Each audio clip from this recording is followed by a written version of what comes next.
Well, we want to bring in Leland Vittert. He's host of On Balance on NewsNation, waking up early with us. Thank you so much, Leland. I know you've reported on members of al-Zawahiri's family. You even interviewed his brother at one point. And obviously, it's impossible to overstate the significance of this win for the Biden administration. But what do you think his killing means to anti-terrorism and the world? It's a great question, and it's impossible probably to overstate how significant Ayman al-Zawahiri was as a terrorist. He's the father of modern-day Sunni Islamic terrorism, dates back to Anwar Sadat's assassination. I think we need to look a little bit deeper in terms of what this really means and what this shows us about al-Qaeda right now. Very important point from your earlier reporting, which is that al-Zawahiri was living in Kabul under the thumb of the Taliban, under Taliban rule. And there's no way he was living there without the Taliban knowing it. So you're setting up a situation here where, just like before September 11th, al-Qaeda was operating with impunity. Its leadership was operating in and around Kabul. This wasn't some cave in Tora Bora that al-Zawahiri was hanging out. So clearly the upper leaders of the terrorist groups, whether it's the Haqqani network, whether it's al-Qaeda, whether it's ISIS in Afghanistan, whoever it is, feels comfortable operating in the open in Kabul.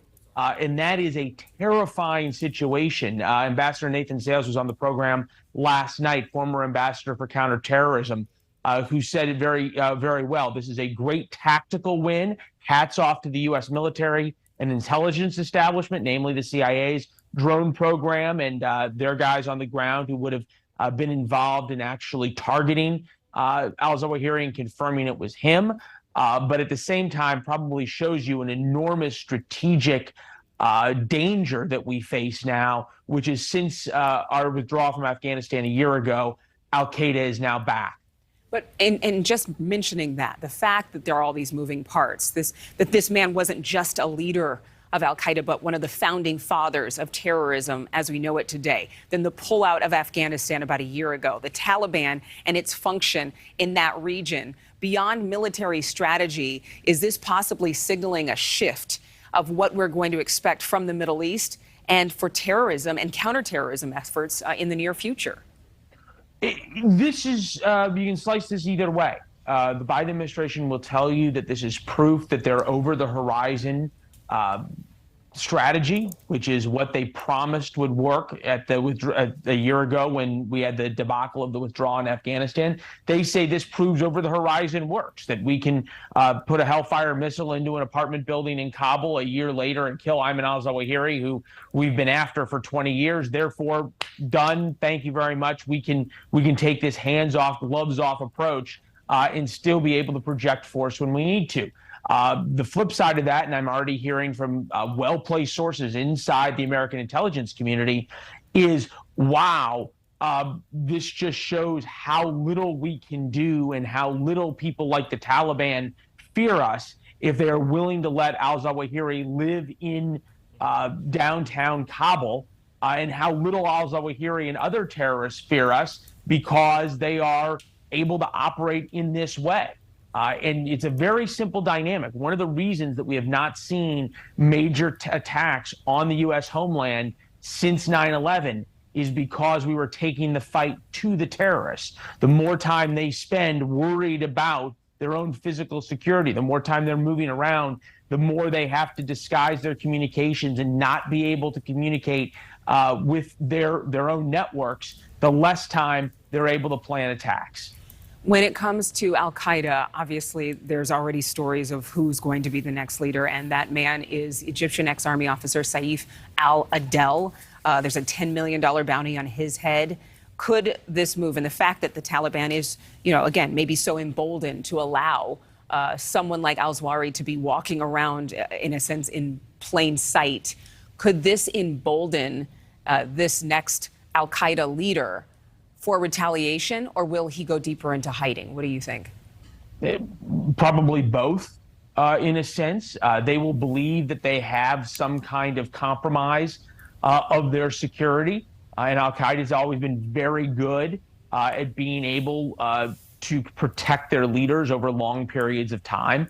and they're very disciplined in how they do that. Clearly, living in downtown Kabul was a big break in that discipline, or just a major miscalculation by al-Zawahiri in terms of how safe he thought he would be. But we have seen when there are attacks on al-Qaeda leadership, that they then are emboldened to strike out. And you think about actually al-Zawahiri's video that inspired the September 11th, 2012 attacks was both about avenging Osama bin Laden's death and also about marking the 10th anniversary of September 11th, 2001. So yes, probably to both of those questions. And the Biden administration in the speech, obviously, sometimes Americans' memory can be very short term in terms of wins like this.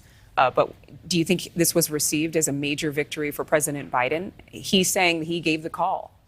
Yeah, no, for sure. And it should be remembered as a major win. Left, right, center.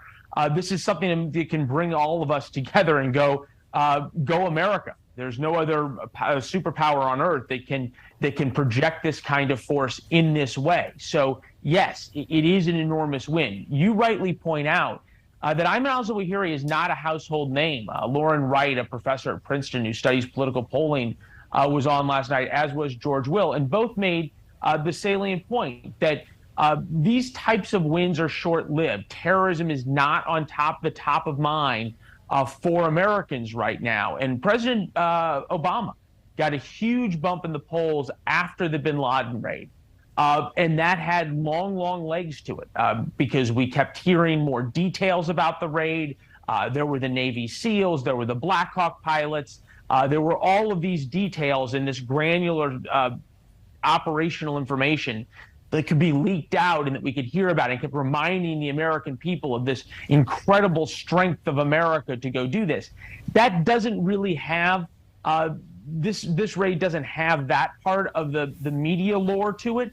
And it also doesn't have the virtue for the Biden administration of taking out someone who is a household name in America. Right. So it's yet to be seen in the polling what this does, but the White House is hoping that they can put together a couple of good weeks here going forward. And that's something that we're going to look at. Obviously, tonight, and it's a win. All eyes will be on China. Bottom line, though, it's a win, and we should celebrate that. Leland, thank you very much, as always. You can watch On Balance with Leland Vittert tonight and every weeknight. It starts at 7 Eastern, 6 Central Time.